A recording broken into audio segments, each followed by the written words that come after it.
Jorge Echevarria. Now then, here's a man from Peru, but he's really an Australian. He doesn't sound like it, but anybody from Qantas watching this video will know Jorge from his time of some, I think, 20 years with Qantas. Is that right? Jorge, welcome.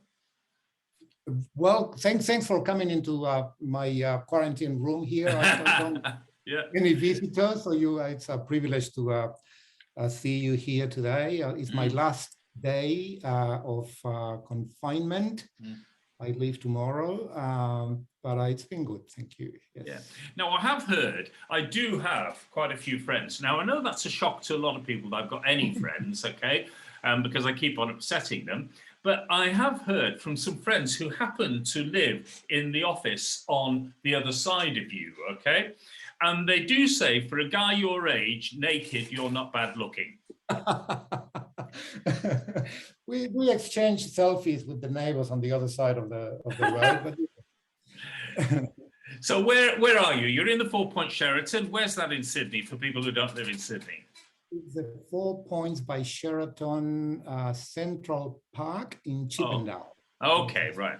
Well, listen, you've arrived back in Australia. It's taken you a while. You worked for Qantas for some 20 years. You went to work for Amadeus in Thailand. We'll talk about the story in a second. And then you recently decided to come back. So 20 years for Qantas. What were you doing at Qantas? What did you do in Amadeus and how long have you been in Thailand? Then we'll move on to how you've got back here.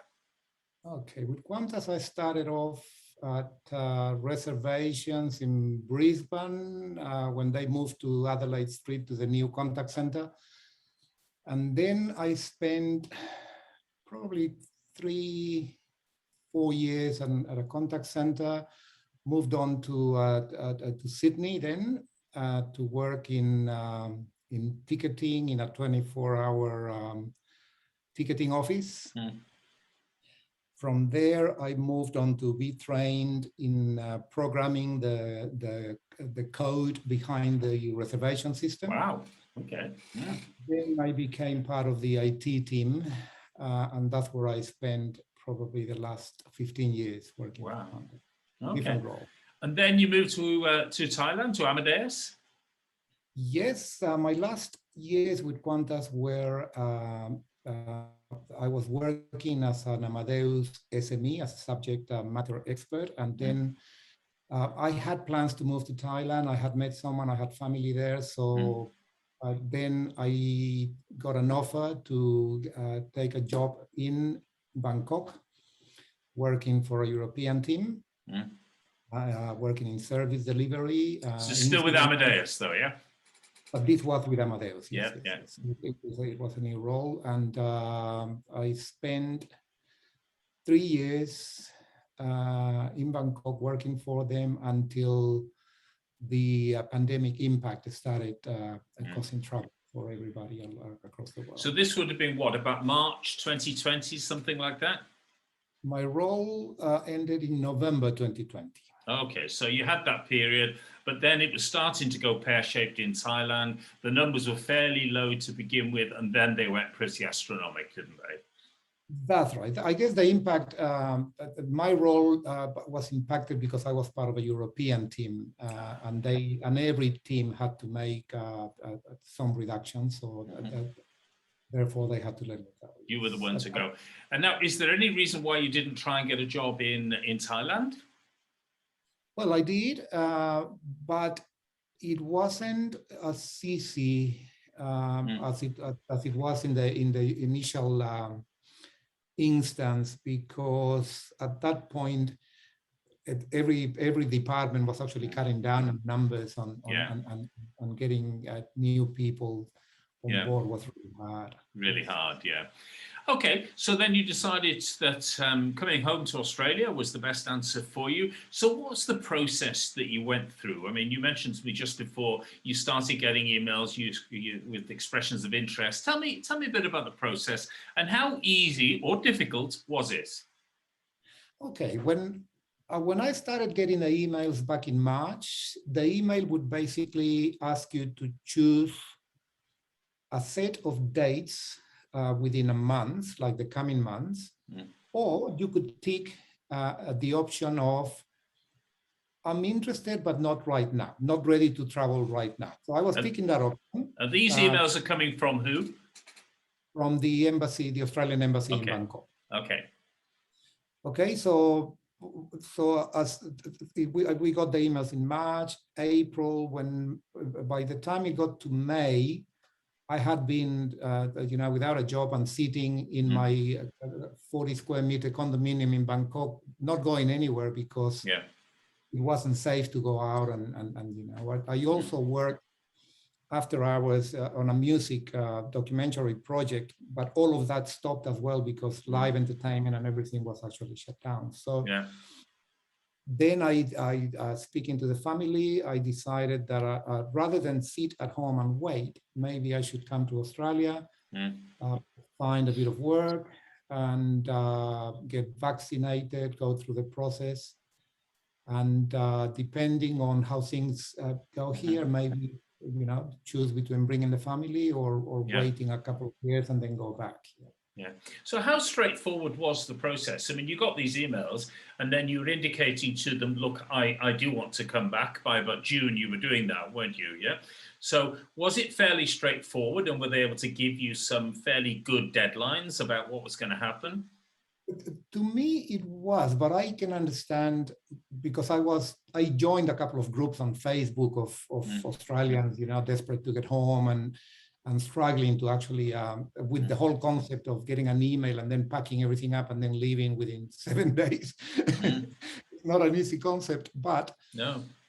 I have worked in the travel industry for more than 30 years, and I'm used to this thing of, maybe I'm not getting on the flight. You know what I mean? It's Tell me about it. Live with that. You don't stress too much. Yeah. So in May, I selected 3 dates, and I didn't get them. But I wasn't really, that worried. And then a week before the 4th of July, I got an email saying, if you want to travel on these dates, send an email to Thai Airways and see if you can get a seat. So I sent the email. I had my phone, my notifications on. So when the email came, I got it straight away. I sent the email immediately. A reply within hours with a seat confirmed. Oh, wow. Okay. And so that was with Thai Airways. So was that through the government's cap sort of allocation? So they were actually, because the impression you get here is that the only airline that's been flying people back to Australia is Qantas. But in fact, you're confirming to us now that Thai Airways were also being commissioned by the Australian government to fly people back. I can tell you that the experience of like with the options, right? When I failed to get the seats in May, I started looking at commercial flights because there are airlines flying, like Singapore Airlines and others. And the price difference was like the government offering with Thai Airways in economy was $1,100. The equivalent flight on Singapore Airlines was anywhere between $4,000 and $5,000. Wow. Okay, big difference. So it's a big difference. And of course, the option was there. If you had to travel, if it was urgent, you could probably book a Singapore Airlines flight and get on. If not, you would wait for one of these repatriation flights, as they call them. Right? But I mean, at the end of the day, though, I mean, you're a travel industry professional with a long-standing set of experience, and you know how to work these things. You know how the system works and so on. That's why it wasn't hard for me. Yes. Yeah, but for people, what do you feel about people who no idea how to work it? How are they coping? I feel for them, as I said, because I see in groups people coming and even asking questions like, do I need to register with the embassies or consulates? And I think to myself, oh my God, if you're not registered, you're not even, you're not taking the first steps to get out of. They're not even on the agenda unless they register. Yeah. That's right. So it is difficult, but the way it worked for me, it was pretty straightforward, got the seat, followed through with the test and whatever I had to do to get on. But I imagine people in countries where there is no regular services or any of these repatriation flights don't leave every port, you know what I mean? It's on quite a few, so it must be hard. Yeah, because you were luckily were in Bangkok, which is a very big, airline destination or airline gateway, isn't it? I mean, in your chats with people locally, and I mean, you've said that you weren't leaving your apartment very often, but you were talking to people on Facebook. Did you get the impression there was a great deal of frustration or anger with the Australian government for not making things easy? Or do you think people felt, well, they're doing their best? I guess working on the airline side, I could also see, I can see the frustration, but I can also see or could not see how the government could do it any easier without chartering aircraft from countries where we have no, I don't know, commercial regular flights, or it is hard on both sides. I think I don't believe we are being abandoned. I believe that the people that are outside now are not the regular tourists, are people who have to live and work in other countries. Yeah. Fair enough, we want to come back. But Australia is in a unique position. It's the only country in the world that actually locks their citizens out, I believe. But again, I think, and New Zealand, I think, isn't it? But, and New Zealand, but again, we are also a couple of nations that do not have many of the diseases that are regular or common in other countries for that reason, because of the strict quarantine measures and all of that. So it's hard. I mean, you mentioned that you haven't been out very much because you obviously didn't want to expose yourself to COVID, because that could limit if you may have picked it up and you might be asymptomatic, so have no symptoms or whatever, but you'd have failed the test and you wouldn't be able to get back. But how difficult has it been for expatriates and for people in Thailand, in somewhere like Bangkok, to get around, get on with their lives? It has been, I don't think it has been harder than most places. The Thai government, even though sending mixed messages, ultimately started providing vaccines for foreigners through different channels. There are, I think from my side, my fear was having lost my job, then you also lose your insurance. Yeah. And if you happen to get tested positive in a country like Thailand, I probably have to sell my apartment to pay for the bills, if you know what I mean. Yeah, it's expensive. It's very hard to do it. It is expensive. So it's I think everybody is taking it well, to be honest. It's a very stressful sort of scenario, but as you say, a lot of people have been dealing with it well. A lot of the people that are overseas now, have got jobs, but for those of you, for example, that have been made redundant or the job has disappeared or whatever, it must have been very challenging. But that's a lovely segue across into, you're in Australia. Did you manage to get tested? Well, you got tested, but did you manage to get inoculated before you arrived, or? No, in Thailand, I got booked to get my vaccine shot 29th of July, so I missed it. Yeah. But arriving here, I booked a shot on the 19th of August. Okay, cool. All right. But you're probably going to work and see how quickly you can actually get a shot in any case here. So even before that, there may be opportunities to get it sooner because this is changing every day. So yes. So a segue across into, now you're in Australia, you've got this amazing level of experience, you've got experience of Asia, which is vitally important going forward in the future in Australia, because that's where a lot of our business is going to be. So how are you going to go about finding a job, and what are you interested in? So let's do a pitch now for Jorge Echevarria. Here we go.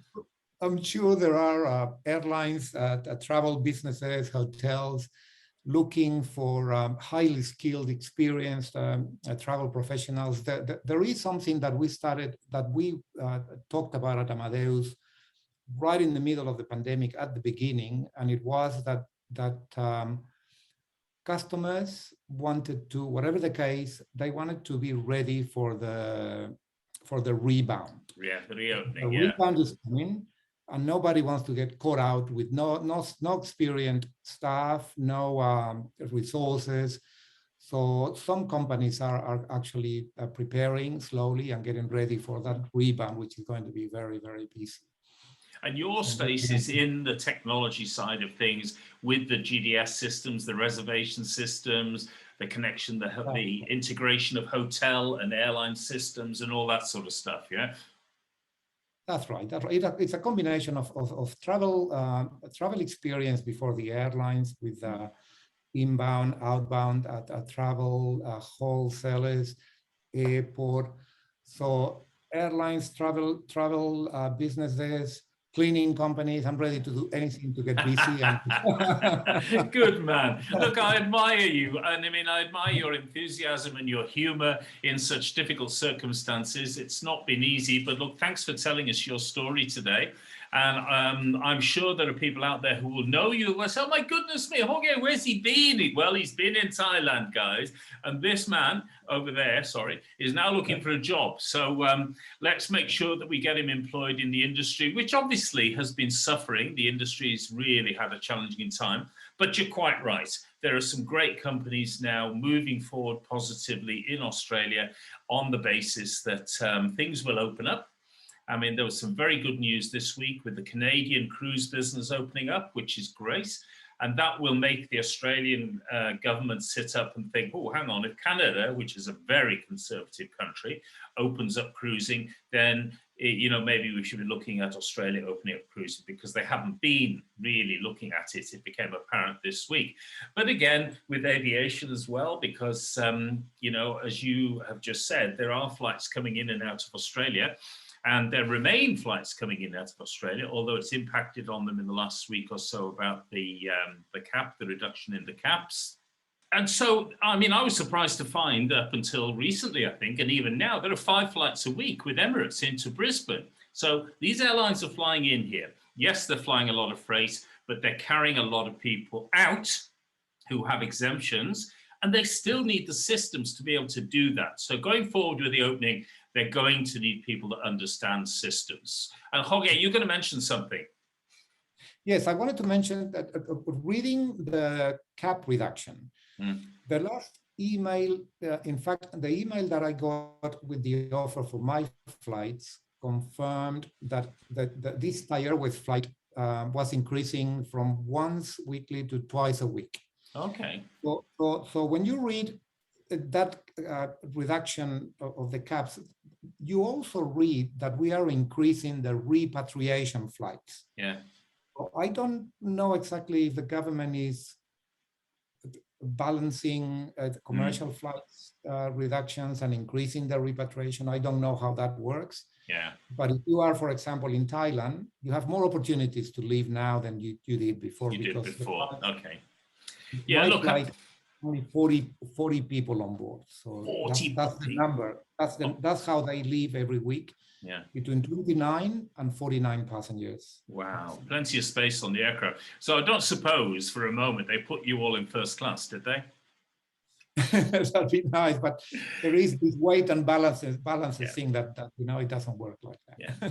Well, look, I mean, it's been lovely having a chat with you, and as I say, I do admire your enthusiasm and your positive nature. I mean, the story of your repatriation has been interesting as well, and I'm sure a lot of people will be interested in that. On the cap and the numbers, look, I think the government, they've turned into specialists of smoke and mirrors, I think, and nobody can quite work out exactly what it all means anymore. And they've got the centre up in Darwin and so on. Look, there's no doubt there are a lot of Australians overseas and in Australia who feel that a lot more Australians should be allowed back. And there are some that even say that it is a constitutional right to be allowed to come back into your country and given the opportunity. And this is your country as it is my country.